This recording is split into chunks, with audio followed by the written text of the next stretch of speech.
नमस्कार दोस्तों, स्वागत है आपका मेरे YouTube channel the grammar hub by Daya Tighariya में। हम लोग English zero to hero series चालू कर चुके हैं और उसकी 5वीं क्लास आज हम लोग शुरू करने वाले हैं। देखिए दोस्तों, मेरी जितनी भी क्लासेज होती हैं उन सभी की पीपीटी और या पीडीएफ जो है वो आपको मेरे Telegram channel the grammar hub Daya Tighariya पर मिल जाएगी। तो जल्दी से ये ज्वाइन कर लीजिए, लिंक डिस्क्रिप्शन बॉक्स में है। इसमें आपको एग्जाम से रिलेटेड जितनी भी आपकी अपडेट्स हैं वो सारी भी आपको प्राप्त होती रहेंगी और मेरे जो वीडियोज़ हैं उनकी जो नोट्स और उनकी पीडीएफ है वो भी आपको इस चैनल पर मिल जाएगी। अब अगली क्लास हमारी शुरू करने से पहले हम लोग पहले रिवीजन कर लेते हैं कि हम लोगों ने पहले क्या पढ़ रखा है।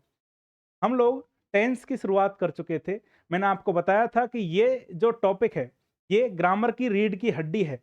तो आप लोग इस टेंस के टॉपिक को हल्के में ना लें, इसको बहुत अच्छे से समझना है और बहुत अच्छे से पढ़ना है। टेंस जिसके बारे में मैंने आपको बताया था कि इसमें टाइम और वर्क के बारे में बात होती है और ये टेंस 3 प्रकार का होता है। प्रेजेंट यानी कि वर्तमान काल, पास्ट यानी कि भूतकाल और फ्यूचर यानी कि भविष्य काल। इनकी मैंने आपको हिंदी की पहचान भी बताई थी कि हिंदी में अगर आपको कहीं भी किसी वाक्य के अंत में है दिख जाए, इसका मतलब वो प्रेजेंट टेंस का वाक्य हो जाएगा। पास्ट टेंस के वाक्य के अंत में आपको था, थे, थी दिखाई देगा और फ्यूचर टेंस के वाक्य के अंत में आपको गागेगी दिखाई देगा। इसी के साथ इन टेंसों को हम लोग ने 4 जो प्रकार हैं उनमें डिवाइड किया था और वो होते हैं इंडेफिनिट, कंटिन्यूअस, परफेक्ट और परफेक्ट कंटिन्यूअस। इनकी भी हिंदी पहचान मैंने आपको कल बताई थी। इंडेफिनिट की ताते ती, कंटिन्यूअस की रहा रहे रही, परफेक्ट की चुका चुके चुकी और परफेक्ट कंटिन्यूअस की से प्लस रहा रहे रही। हम लोग प्रेजेंट इंडेफिनिट टेंस शुरू कर चुके थे। प्रेजेंट इंडेफिनिट टेंस शुरू करने के बाद हमने प्रेजेंट इंडेफिनिट टेंस का एक पार्ट यानी कि अफर्मेटिव यानी कि सकारात्मक वाक्यों का जो पार्ट होता है वो हमने पढ़ लिया था। उसमें हमने देखा कि प्रेजेंट इंडेफिनिट टेंस के सकारात्मक वाक्यों का जो बेसिक स्ट्रक्चर था वो था हमारे पास सब्जेक्ट प्लस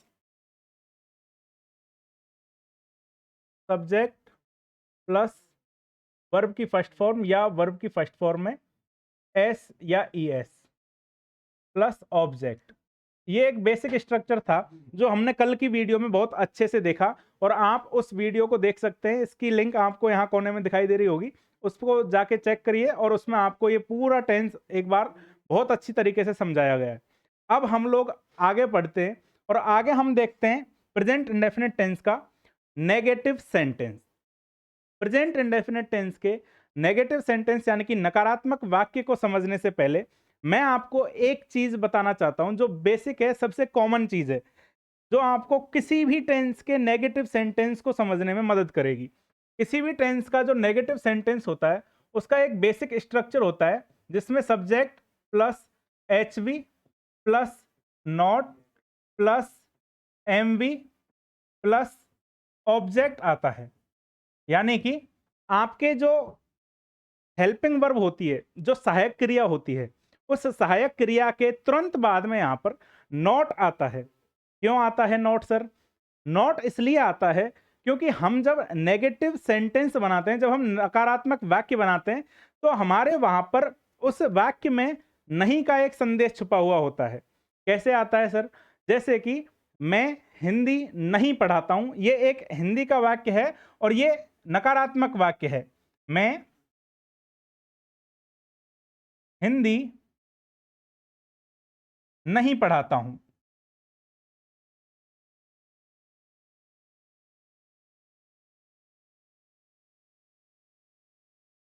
ये हिंदी का एक वाक्य है और इसमें हमको ये दिखाई दे रहा है कि नहीं का एक संदेश छिपा हुआ है। नहीं यानी कि नकारात्मकता का एक संदेश छिपा हुआ है, इसलिए ये एक नकारात्मक वाक्य हो गया। अब नकारात्मक वाक्य है, नेगेटिव सेंटेंस है, इसीलिए इस नेगेटिव सेंटेंस के हिंदी के इस नहीं का जो अंग्रेजी है वो नॉट है और वो किसी भी वाक्य के तीसरे स्थान पर आती है।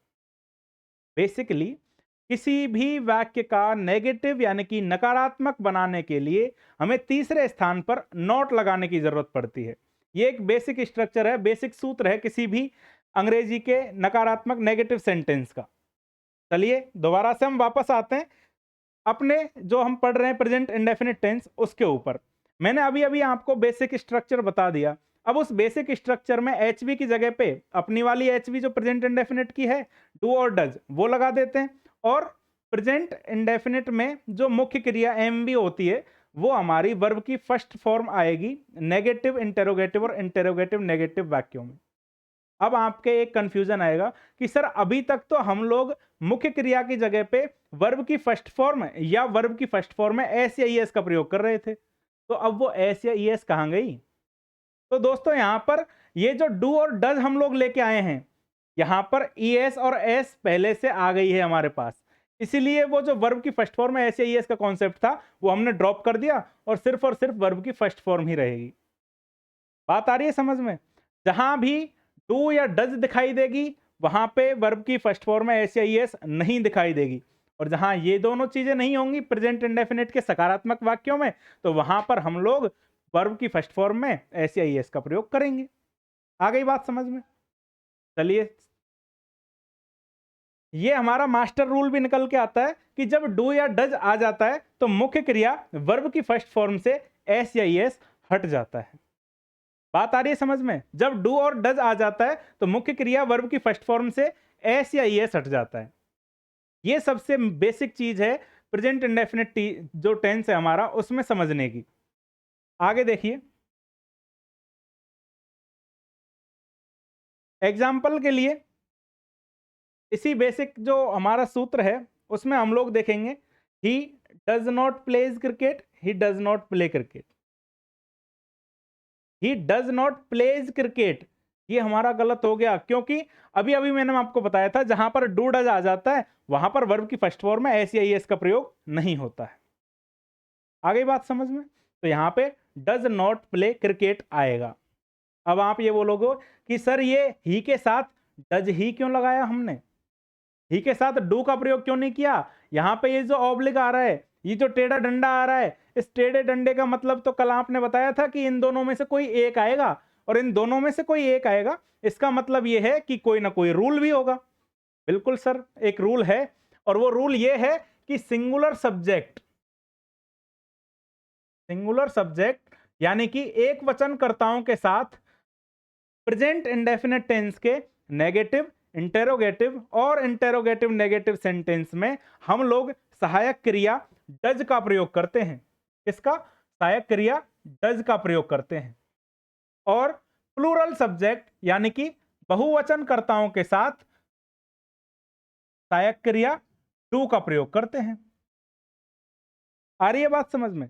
सिंगुलर सब्जेक्ट के साथ डज का प्रयोग करते हैं और प्लूरल सब्जेक्ट के साथ टू का प्रयोग करते हैं। कब करते हैं? प्रेजेंट इंडेफिनिट टेंस के नकारात्मक प्रश्नवाचक और प्रश्नवाचक नकारात्मक वाक्यों में।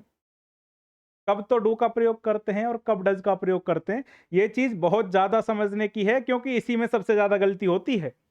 हम लोग डू डज का प्रयोग तो कर देते हैं, साथ में एस या ईएस भी लगा देते हैं, क्योंकि हमारे दिमाग में तो बैठा हुआ है प्रेजेंट इंडेफिनिट टेंस में एस या ईएस का ही प्रयोग होता है। नहीं है ऐसा, और इसी में फंसते हैं, इसी में हमारे कम नंबर रह जाते हैं। जब कभी भी डू और डज आएगी तो वर्ब की फर्स्ट फॉर्म से एस या ईएस हट जाएगी, एस या ईएस का प्रयोग नहीं होगा। और डू और डज किस तरह से आएगी? तो सिंगुलर सब्जेक्ट के साथ डज का प्रयोग और प्लूरल सब्जेक्ट के साथ डू का प्रयोग। नकारात्मक वाक्यों में तीसरे स्थान पर नॉट आता है। ये बात समझ में आ गई हमारे? चलिए आगे चलते हैं।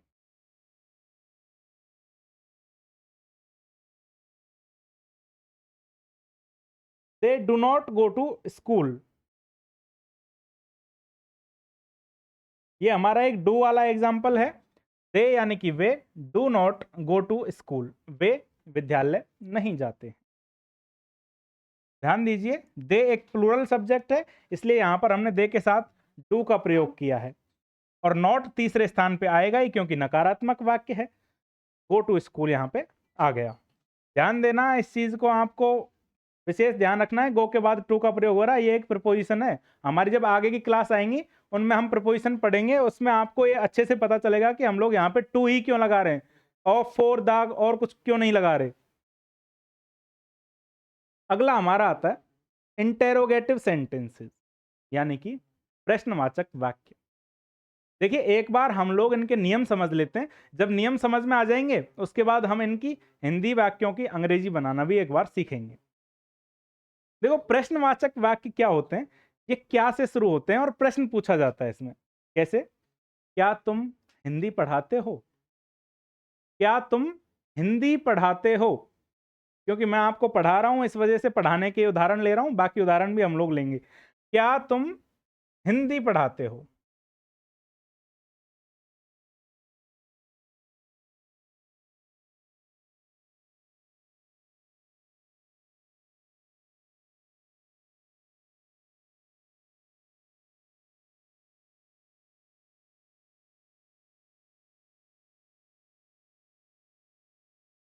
क्या तुम हिंदी पढ़ाते हो? ऐसे जो प्रश्न होते हैं, उनके लिए हम लोग जिन प्रश्नों का जवाब हम लोग हाँ और ना में नहीं दे सकते, उस जगह पर ये प्रश्न काम में आते हैं।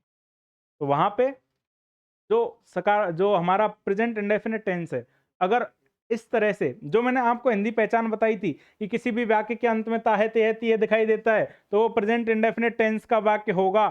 और उस प्रेजेंट इंडेफिनिट टेंस के वाक्य का पता चलते ही फिर हम उस वाक्य का प्रकार निर्धारित करेंगे कि वो अफर्मेटिव यानी कि सकारात्मक है, नेगेटिव यानी कि नकारात्मक है, इंटेरोगेटिव यानी कि प्रश्नवाचक है, या फिर इंटेरोगेटिव नेगेटिव यानी कि प्रश्नवाचक नकारात्मक है। अब हमें जो ये प्रश्न है, ये जो हमारा वाक्य है, ये क्या से शुरू हो रहा है और इसके वाक्य के अंत में प्रश्नवाचक चिन्ह आ रहा है, इसका मतलब ये कौन सा सेंटेंस हुआ? हमारा प्रश्नवाचक वाक्य हो गया हमारा। अब प्रश्नवाचक वाक्य हो गया, तो इसका जो स्ट्रक्चर होगा वो हम प्रश्नवाचक वाला ही फॉलो करेंगे। और वो कौन सा है? तो वो यहां पर लिखा हुआ है आपके सामने। किसी भी प्रश्नवाचक वाक्य का बेसिक स्ट्रक्चर एक बार देख लीजिए। बेसिक स्ट्रक्चर होता है एचवी सबसे पहले, उसके बाद सब्जेक्ट, उसके बाद एमवी, और उसके बाद लास्ट में ऑब्जेक्ट। और ध्यान दीजिए, क्योंकि ये एक प्रश्नवाचक वाक्य है, इसलिए इसके अंत में प्रश्नवाचक चिन्ह भी लगेगा, क्वेश्चन मार्क भी इसी के अंत में आएगा। बेसिक स्ट्रक्चर है किसी भी इंटेरोगेटिव सेंटेंस का। अब क्योंकि हम लोग प्रेजेंट इंडेफिनिट टेंस पढ़ रहे हैं, इसलिए एचवी की जगह पे प्रेजेंट इंडेफिनिट टेंस की एचवी आ जाएगी और एमवी की जगह पे प्रेजेंट इंडेफिनिट टेंस की एमवी आ जाएगी। तो देखिए, एचवी हमारी प्रेजेंट इंडेफिनिट टेंस की कौन सी है? डू और डज। और एमवी वर्ब की फर्स्ट फॉर्म, ये हमने यहाँ पे लिख दी। और ये एक बेसिक स्ट्रक्चर हमारा प्रेजेंट इंडेफिनिट टेंस का आ गया। प्रेजेंट इंडेफिनिट टेंस के प्रश्नवाचक वाक्य का जो स्ट्रक्चर निकल के आ रहा है, वो निकल के आ रहा है do does plus subject plus verb की first form plus object, last में प्रश्नवाचक चिन्ह। ध्यान दीजिए, प्रश्नवाचक चिन्ह का बहुत ज्यादा ध्यान रखना है हमें, क्योंकि आरपीएससी सेकंड ग्रेड की परीक्षा में एक प्रश्न पूछा गया था और उसके उदाहरणों में एक ऑप्शन में तो प्रश्नवाचक चिन्ह लगा हुआ था और एक उसका जो ऑप्शन था उसमें प्रश्नवाचक चिन्ह नहीं लगा हुआ था। आधे से ज्यादा लोग उस प्रश्न में इस वजह से चकमा खा गए क्योंकि उन्होंने प्रश्नवाचक चिन्ह पर ध्यान नहीं दिया, और वो लोग आज शिक्षक बनने की दौड़ से बाहर हैं, और जिन्होंने प्रश्नवाचक चिन्ह पर ध्यान दिया था वो लोग आज टीचर बन चुके। तो ये जो प्रश्नवाचक चिन्ह है, इसको इसलिए मैंने प्लस करके लिखा है क्योंकि यहां पर प्रश्नवाचक चिन्ह उतना ही इंपॉर्टेंट है जितना एचवी और एमवी है। तो प्रश्नवाचक चिन्ह पे भी ध्यान रखना है। अब इस प्रश्नवाचक वाक्य का बेसिक स्ट्रक्चर हमने समझ लिया। इसके जो उदाहरण होते हैं वो हम एक बार देख लेते हैं। उदाहरण ये है, क्या वह खाना पकाती है? तो इसका जो प्रश्न बन के आएगा हमारे सामने, क्या वह खाना पकाती है? ध्यान देना एक चीज पर कि यहां पर सबसे पहले हमें एचवी से शुरुआत करनी है, डू या डज में से शुरुआत करनी है। अब डू या डज में से शुरुआत करनी है, लेकिन जो डू डज आता है वो तो सब्जेक्ट के हिसाब से आता है। इसका मतलब क्या है? पहले हमें सब्जेक्ट का पता होना चाहिए कि सब्जेक्ट सिंगुलर है या प्लूरल है। अगर वो सब्जेक्ट सिंगुलर है तो हम लोग डज से शुरुआत कर देंगे, और अगर वो सब्जेक्ट प्लूरल है यानी कि बहुवचन है तो हम लोग डू से शुरुआत करेंगे। शुरुआत भले ही एचवी से होगी, लेकिन दिमाग में पहले हमें सब्जेक्ट के बारे में ध्यान रखना होगा कि सब्जेक्ट हमारा सिंगुलर है या प्लूरल है। तो अगर वो सब्जेक्ट जहां पर यहाँ पे देखो, ये वह खाना पकाती है, तो वह एक है, सिंगुलर है, और सिंगुलर है इसलिए यहाँ पर डज का प्रयोग किया हमने, डज से वाक्य को शुरुआत कर दी। डज शुरू हुआ, डज के बाद में देखो स्ट्रक्चर भी साथ में देखते चलो, पहले डज आ गया, उसके बाद सब्जेक्ट, कौन खाना पकाती है? वह खाना पकाती। तो वह को अंग्रेजी हमने सी लिख दी यहाँ पे। उसके बाद पकाने की अंग्रेजी कुक आ गई, और खाना की फूड आ गई। बात आ रही है समझ में? बेसिक स्ट्रक्चर समझ में आना चाहिए और उसके बाद में ये जो हिंदी है उसकी इंग्लिश लिखते जाएंगे सीधे सीधे। दूसरा प्रश्न हमारे पास, क्या आप मुझे जानते हैं? मैंने आपको जब कल प्रेजेंट इंडेफिनिट टेंस का अफर्मेटिव सेंटेंस पढ़ाया था, वहां पर भी एक उदाहरण लिया था और मैंने आपको बताया था कि आई, वी, यू, दे, ये जो चार हमारे प्रोनाउन हैं और इनके अलावा जितने भी बहुवचन करता है उन सभी के साथ डू का प्रयोग होता है। तो यहां पे जब यू आया तो यू के साथ हम लोग डू का प्रयोग कर रहे हैं। डू से हमने वाक्य को शुरू कर दिया क्योंकि बेसिक स्ट्रक्चर में डू लिखा हुआ है, तो यहां से वाक्य शुरू किया। अगला जो हमारा आया वो सब्जेक्ट आ गया यू, और उसके बाद जानना की अंग्रेजी नो, और मी यानी कि मुझे। प्रश्नवाचक वाक्य यहां पर हमारा खत्म होता है। अगला चलो देखते हैं, इंटेरोगेटिव नेगेटिव सेंटेंस यानी कि प्रश्नवाचक नकारात्मक वाक्य। ध्यान दीजिए, यहाँ पे प्रश्नवाचक भी है और नकारात्मक भी है। इसका मतलब दोनों चीजें कंबाइंड हो गई कि प्रश्नवाचक के जो नियम मैंने आपको अभी अभी बताए थे और उससे पहले जो नकारात्मक के नियम बताए थे, वो दोनों चीजें एक साथ मिलकर जो नियम बन के आएंगे वो सारे इसमें मिल जाएंगे एक साथ। कैसे मिल जाएंगे सर? ऐसे मिल जाएंगे कि कोई भी जो वाक्य आएगा इसका, वो वाक्य इस तरह से आएगा कि क्या आप हिंदी नहीं पढ़ाते हैं। इस तरह के वाक्य आएंगे जहां पे नहीं भी मिलेगा और क्या से वाक्य शुरू होगा और अंत में प्रश्नवाचक चिन्ह होगा। क्या आएगा? क्या आप हिंदी नहीं पढ़ाते हैं।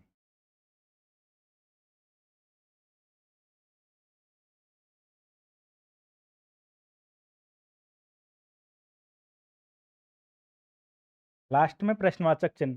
ध्यान दीजिए, प्रश्नवाचक चिन्ह पे मैं बहुत जोर दे रहा हूं क्योंकि ये इंपॉर्टेंट है।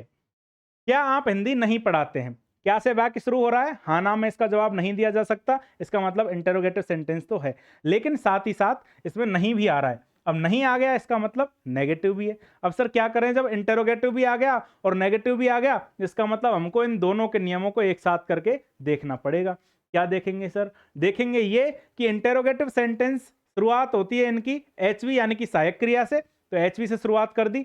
और उसके बाद जो नेगेटिव होता है, नेगेटिव के लिए तो एक ही चीज होती है हमारे पास कि तीसरे स्थान पे नोट आना चाहिए। सर कौन सी जगह पे? तीसरे नंबर पे। ये बात बहुत गांठ बांध के रख लीजिएगा कि जहां कहीं भी नेगेटिव सेंटेंस दिखाई दे वहां पे तीसरी जगह पे, तीसरे स्थान पे नोट का प्रयोग तो होकर ही रहेगा।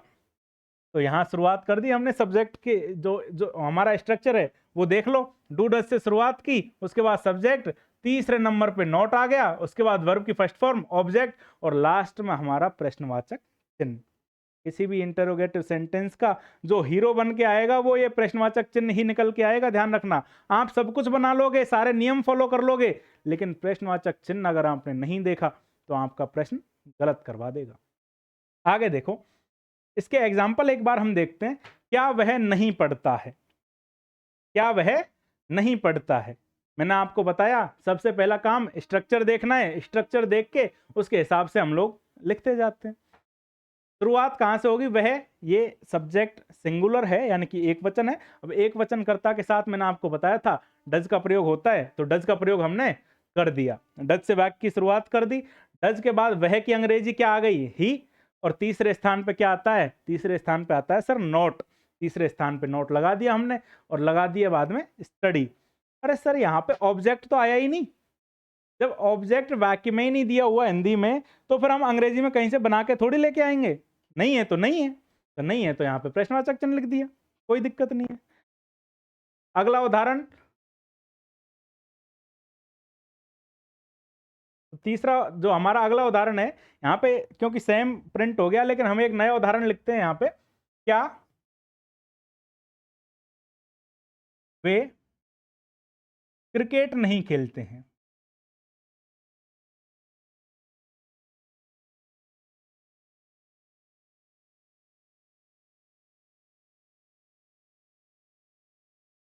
लास्ट में प्रश्नवाचक चिन्ह। क्या वे क्रिकेट नहीं खेलते हैं?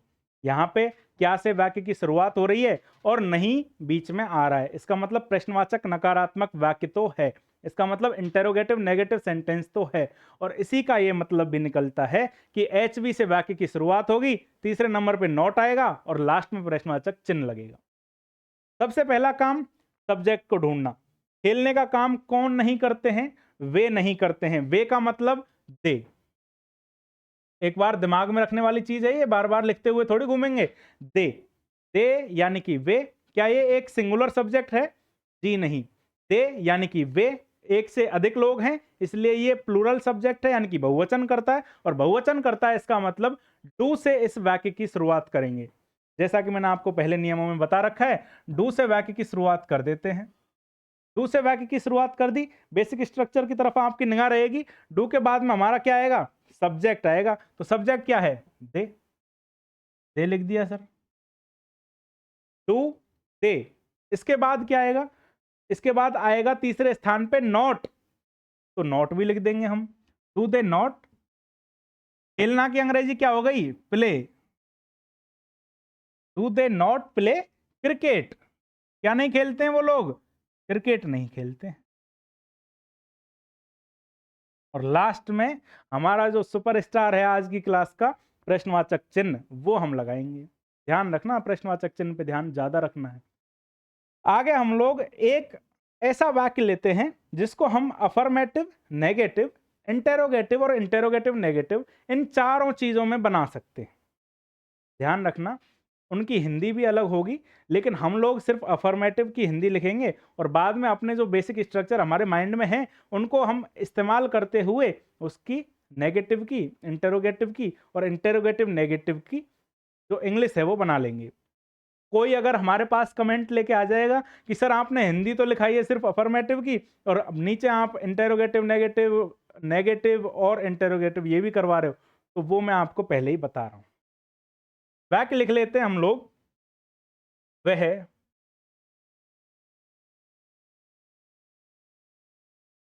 गाना गाती है।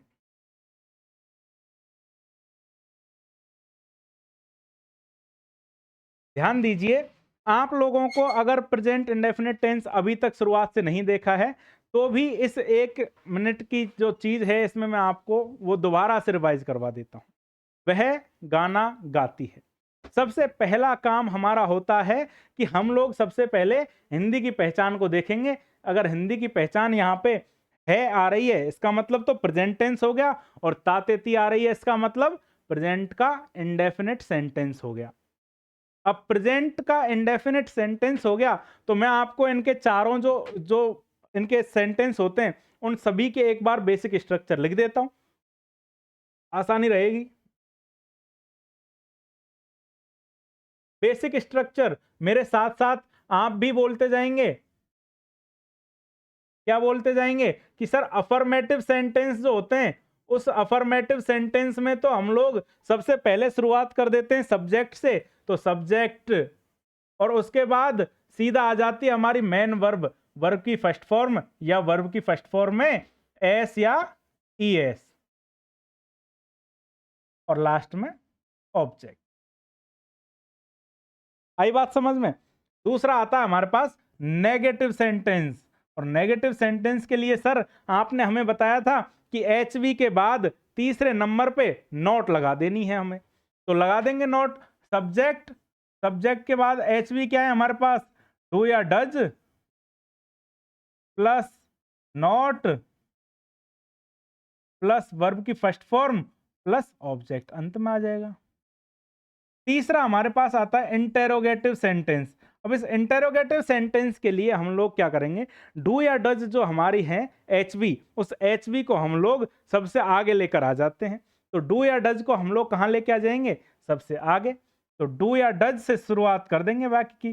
डू या does plus subject plus verb की फर्स्ट फॉर्म प्लस ऑब्जेक्ट, और लास्ट में प्रश्नवाचक चिन्ह। लास्ट में प्रश्नवाचक चिन्ह, ध्यान रखना, प्रश्नवाचक चिन्ह है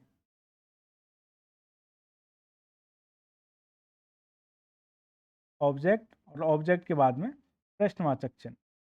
इंटेरोगेटिव नेगेटिव के लिए, क्योंकि ये इंटेरोगेटिव भी है और नेगेटिव भी है, इसका मतलब एच भी तो सबसे आगे आएगी आएगी, उसके अलावा तीसरे स्थान पे हमारे पास नॉट भी आएगा।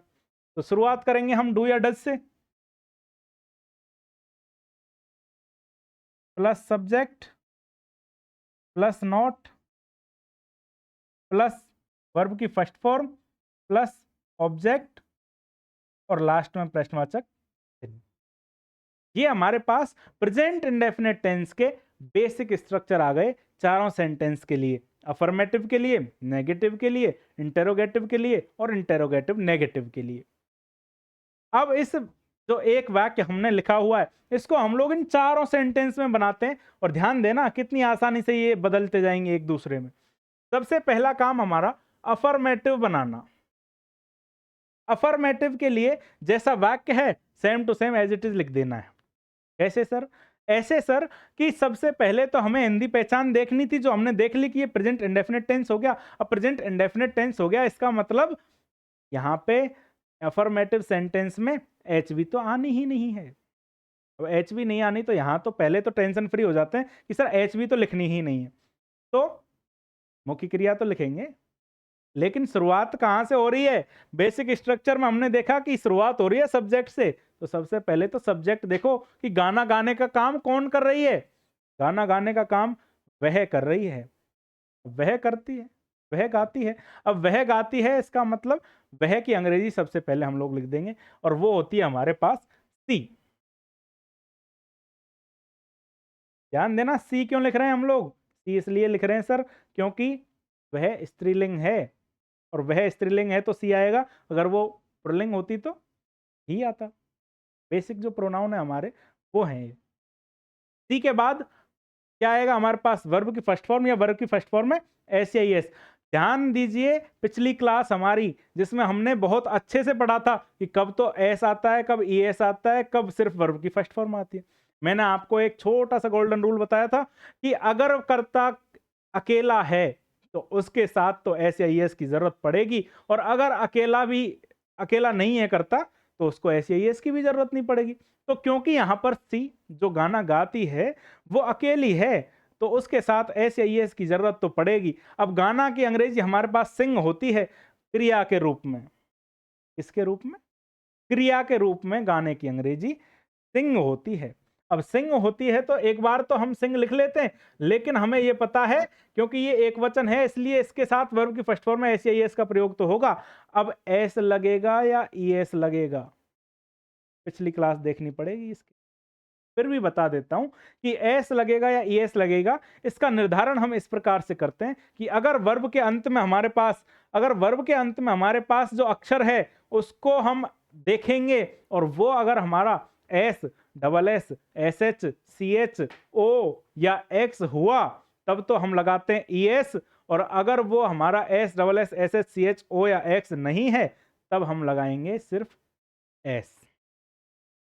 तो यहाँ पे S, double S, S S, C H, O S, X नहीं है तो यहाँ पे सिर्फ एस लगेगा।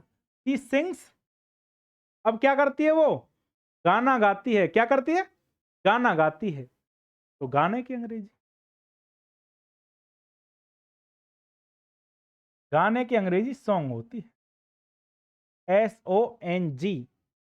ध्यान देना ये बहुत समझने वाली चीज है कि अगर हम लोग क्रिया के स्थान पर गाना लिख रहे हैं तब तो हमने सिंग लिखा, और हम लोग अगर कर्म के स्थान पर गाना लिख रहे हैं तो वहां पे हम लोग सॉन्ग का प्रयोग कर रहे हैं। ये बहुत समझने वाली चीज है, हम लोग इसी में गड़बड़ कर जाते हैं, इसलिए मैंने ये उदाहरण लिया था कि वह गाना गाती है। अफर्मेटिव सेंटेंस हमारा बन गया, हमने लास्ट में फुल स्टॉप भी लगा दिया। अब हमारा बनेगा नेगेटिव सेंटेंस। कौन सा? Negative sentence. अब नेगेटिव के लिए एक बार हम लोग ध्यान देंगे अपने बेसिक स्ट्रक्चर पर। बेसिक स्ट्रक्चर में हमने देखा कि सब्जेक्ट प्लस डू या does plus not plus verb की फर्स्ट फॉर्म प्लस ऑब्जेक्ट। इसका मतलब यहां पे पहली बात तो यह है कि एचवी आ गई, और एचवी आ गई उसके बाद में हम लोग नॉट भी लगा रहे हैं। तो सबसे पहले शुरुआत सब्जेक्ट से हो रही है इसलिए सब्जेक्ट सी लिख दिया हमने, और सी के साथ एचवी कौन सी आएगी? टू आएगी या डज आएगी? डज आएगी सर, तो डज लिख देते हैं। She does not, she does not क्या आएगा? सिर्फ वर्ब की फर्स्ट फॉर्म आएगी, ध्यान रखना। अगर आपने डू या डज का प्रयोग कर दिया तो वर्ब की फर्स्ट फॉर्म में एस या एस का प्रयोग नहीं होगा, नहीं होगा, नहीं होगा। तो यहाँ पे शी डज नॉट के बाद सिंग। ध्यान दीजिए यहाँ पे हम लोग ए का प्रयोग भी कर देते हैं, शी डज नॉट, क्योंकि यहाँ पे अकेला गाना है तो एक बार ए सॉन्ग भी लिख देते हैं।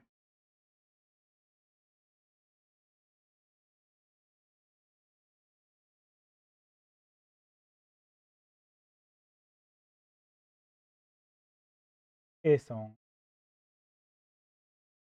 अगला आता है हमारे पास इंटेरोगेटिव। इंटेरोगेटिव यानी कि प्रश्नवाचक वाक्य। अब प्रश्नवाचक के लिए मैंने आपको बताया था कि जो भी हमारी जो एच है उसको हम लोग सबसे आगे ले आते हैं। 4 चीजें हैं हमारी किसी भी बेसिक स्ट्रक्चर में, सब्जेक्ट, एचवी, एमवी और ऑब्जेक्ट। तो सबसे पहले हमारे पास आता है सब्जेक्ट। अब ये सब्जेक्ट के बाद क्या आता है? सब्जेक्ट के बाद आती है एचवी, और सब्जेक्ट और एचवी के बीच में हम लोग नोट ले आते हैं नेगेटिव में, और उस एचवी को ही हम लोग सबसे आगे ले जाते हैं इंटेरोगेटिव में। और इंटेरोगेटिव नेगेटिव में एचवी तो आगे चली गई, लेकिन जो सब्जेक्ट है हमारा, वो जो नोट है हमारा, वो तीसरे स्थान पे रह जाएगा। ये समझने वाली बात। तो इंटेरोगेटिव में जो हमारी एचवी है वो सबसे आगे चली जाएगी। तो डज, डज के बाद में सब्जेक्ट सी, नॉट नहीं आएगा इंटेरोगेटिव में, ध्यान रखना। Does she Singh a song,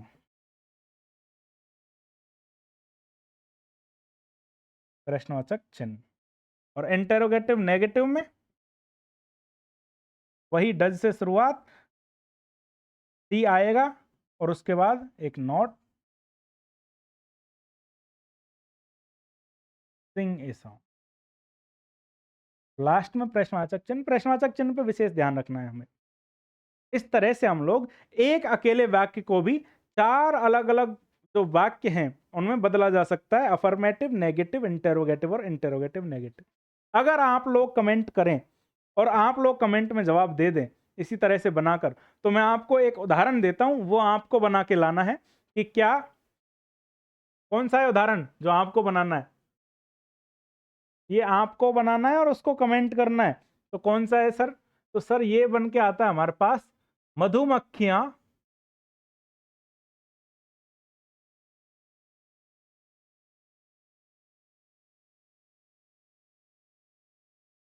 मधुमक्खियां फूलों से रस चूसती हैं।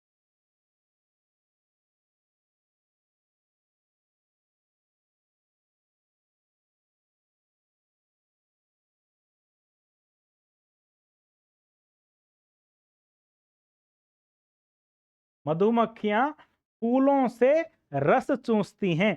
ये एक वाक्य आपको अंग्रेजी में बना के मेरे कमेंट बॉक्स में डाल देना। अगर सही हुआ तो आपको लाइक मिलेगा, नहीं हुआ तो हम सुधार करेंगे, कल की क्लास में स्टार्टिंग से ही हम लोग इसको बता देंगे। आगे हमारे पास आता है एक स्पेशल चीज, वो। देखो वो एंड डब्ल्यू एच वर्ड्स जो होते हैं उनमें हमारे पास नेगेटिव में तो हु के साथ डज नॉट आता है। ध्यान दीजिए, डब्ल्यू एच वर्ड हम लोग आगे की जो क्लास आएंगी हमारी उसमें पढ़ेंगे, लेकिन यहाँ पे क्योंकि ये एक टॉपिक बताना जरूरी था, नहीं तो छूट जाता, तो हो सकता है हम लोग इस चीज़ को नेग्लेक्ट कर जाते हैं, भूल जाते, इसीलिए हम लोग एक बार पहले से ही बता देते हैं कि डब्ल्यू एच वर्ड हु जो होता है यानी कि कौन, इसमें नेगेटिव में तो हम लोग डज नॉट का प्रयोग करते हैं, लेकिन अफर्मेटिव में सीधे वर्ब की फर्स्ट फॉर्म प्लस एस या एस का प्रयोग कर देते हैं। ये एक बेसिक चीज है और इसको ध्यान रखने की जरूरत हमें हमेशा रहेगी। हु नोज यू, बेसिक चीज हो गई हमारी। हु नोज यू, तुम्हें कौन जानता है। और अगला who does not know you, तुम्हें कौन नहीं जानता। तो ये एक हमारे पास बेसिक सी चीज निकल के आती है। इस बेसिक चीज को हम लोग ध्यान जरूर रखेंगे, क्योंकि हु के बहुत सारे प्रश्न हमारे पास आते हैं। हु नॉट अगर सीधा कोई लिख देगा कहीं पे कि हु नॉट नो, ऐसा नहीं है, गलत है वो, इसलिए हम लोग डज नॉट ही लिखेंगे। नेगेटिव में थोड़ा सा ध्यान रखने की ज्यादा जरूरत पड़ेगी, क्योंकि अफर्मेटिव में तो वर्ब की फर्स्ट फॉर्म एस या एस आ ही जाती है। ऐसा इसलिए है क्योंकि हु को हमेशा हम लोग सिंगुलर सब्जेक्ट के रूप में लेते हैं, और सिंगुलर सब्जेक्ट के रूप में हम लोग ले रहे हैं, तो इसका मतलब सिंगुलर सब्जेक्ट के हिसाब से ही यहाँ पे मेन वर्ब की जो फर्स्ट फॉर्म है उसमें एस या एस लगा दिया और यहाँ पे डज नॉट का प्रयोग कर दिया और वर्ब की फर्स्ट फॉर्म आ ही जाएगी। समझ में आ रही है बात? एक प्रैक्टिस क्वेश्चन हमारे पास और भी हैं बहुत सारे, तो हम शुरुआत करते हैं प्रैक्टिस क्वेश्चंस की। एलडीसी के एग्जाम में पूछा गया ये एक प्रश्न है, सी नॉट सिंग ए सॉन्ग। मैंने अभी अभी आपको एक उदाहरण बताया था और उसमें प्रॉपरली मैंने आपको बता दिया था कि किस तरह से ये वाक्य बनता है और इसमें कहाँ पर तो वर्ब की फर्स्ट फॉर्म आएगी और कहाँ पे वर्ब की फर्स्ट फॉर्म ऐसे यस आएगी। इंटरोगेटिव प्रश्न नेगेटिव में क्या होता है, इंटरोगेटिव में क्या होता है, ये सारी चीजें मैंने आपको अभी अभी बताई थी। और ऐसे ही हमारे एलडीसी के एग्जाम में ये प्रश्न पूछा गया था, इसीलिए मैंने आपको वो उदाहरण लिया था। ध्यान दीजिए यहाँ पे सी नॉट, इससे आगे भी एक खाली स्थान है और नॉट के बाद भी एक खाली स्थान। इसका मतलब, और लास्ट में प्रश्नवाचक चिन्ह, इसका मतलब ये निकल के आया कि ये जो वाक्य है हमारा, ये इंटेरोगेटिव नेगेटिव सेंटेंस है। प्रेजेंट इंडेफिनिट का तो है ही, प्रेजेंट इंडेफिनिट में इंटेरोगेटिव नेगेटिव का सेंटेंस है और इंटेरोगेटिव नेगेटिव सेंटेंस है, इसका मतलब इसमें सबसे पहले तो आएगी एचवी और नॉट के बाद आएगी वर्ब की फर्स्ट फॉर्म सिर्फ। तो शुरुआत करेंगे हम एचवी से, क्योंकि यहाँ पे सी है तो डू और डज में से क्या आएगी, तो सर डज आएगी। Does she not sing a song. आई बात समझ में? अगला उदाहरण, वाई खालिस्तान यू खालिस्तान योर टाइम। ये हमारा प्रेजेंट इंडेफिनिट टेंस है। तो यहाँ पे हम लोग इसका भी इंटरोगेटिव नेगेटिव सेंटेंस नहीं है ये, इंटरोगेटिव नेगेटिव सेंटेंस नहीं है ये, क्योंकि यहाँ पे नॉट का प्रयोग दिख नहीं रहा हमें कहीं भी, सिर्फ और सिर्फ इंटरोगेटिव सेंटेंस है। इसलिए हम लोग जो एच बी हमारी उसको सब्जेक्ट के आगे लिख देंगे और सब्जेक्ट के बाद में वर्ब की फर्स्ट फॉर्म का प्रयोग कर देंगे। Why do you waste your time, तुम अपना समय क्यों बर्बाद करते हो। अगला है माई मदर खालिस्तान नॉट खालिस्तान लाइक टी। ध्यान दीजिए रीट में पूछा गया प्रश्न है, तो माई मदर एक वचन करता है, इसलिए उनके साथ डज का प्रयोग होगा। ये एक नेगेटिव सेंटेंस है, my mother does not like. ध्यान देना हमारी जो गलती होती है कि डज का प्रयोग भी कर देते हैं और वर्ब की फर्स्ट फॉर्म ऐसे यस का भी प्रयोग कर देते हैं, ये गलत हो जाएगा। इसलिए वर्ब की फर्स्ट फॉर्म के साथ जो हमारा डू या डज होती है उसके साथ वर्ब की फर्स्ट फॉर्म का प्रयोग ही होता है, ऐसे यस का प्रयोग नहीं होता है। ये एक बार फिर से लिख देता हूं मैं आपको, does she not sing a song, why do you waste your money, और does not like tea, my mother does not like tea. ये हमारी क्लास यहाँ पे खत्म होती है। इसमें हमने प्रेजेंट इंडेफिनिट जो सेंटेंस था उसके बारे में बहुत अच्छे से पढ़ा। उस प्रेजेंट इंडेफिनिट का बेसिक स्ट्रक्चर अफर्मेटिव से लेके नेगेटिव से लेके इंटेरोगेटिव से लेके इंटेरोगेटिव नेगेटिव तक हमने बहुत अच्छे से पढ़ा और बहुत अच्छे से समझ लिया। उसके बाद हम लोगों ने कुछ एग्जाम्पल्स जो पुरानी जो हमारी एग्जाम लगी थी उनमें आए थे वो सारे हमने देख लिए। अब हमारी जो ये क्लास है इसकी पीडीएफ आपको, जो मैंने आपको बताया था शुरुआत में, उस टेलीग्राम चैनल पर मिल जाएगी और उस टेलीग्राम चैनल को ज्वाइन कर लीजिए। उस टेलीग्राम चैनल पे आपकी एग्जाम से रिलेटेड जो चीज़ें हैं वो भी आपके पास आती जाएंगी और इसके अलावा इस टेलीग्राम चैनल पे हमारी जो आपकी जो एग्ज़ाम है उससे रिलेटेड सारी चीज़ें मिल जाएंगी। इसके अलावा हमारी जो कल की क्लास है वो आप मिस मत करना, क्योंकि प्रेजेंट इंडेफिनिट आपको लगता है यहीं खत्म हो गया। जी नहीं, ऐसा नहीं है।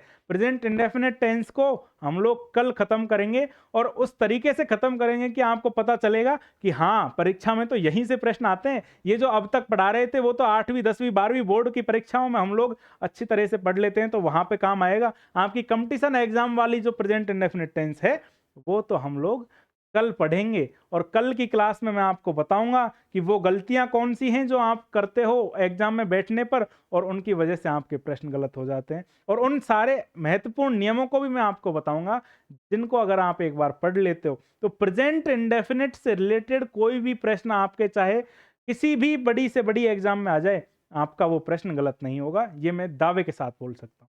तो आज की क्लास में सिर्फ इतना ही। आप सभी कमेंट बॉक्स में कमेंट करके हमें बताएं कि आपको ये क्लास कैसी लगी, और इसके अलावा आप इस वीडियो को अगर अच्छी लगी आपको तो इसको लाइक कर दीजिए और अपने दोस्तों और अपने पढ़ने वाले लोगों के साथ शेयर कीजिए। धन्यवाद।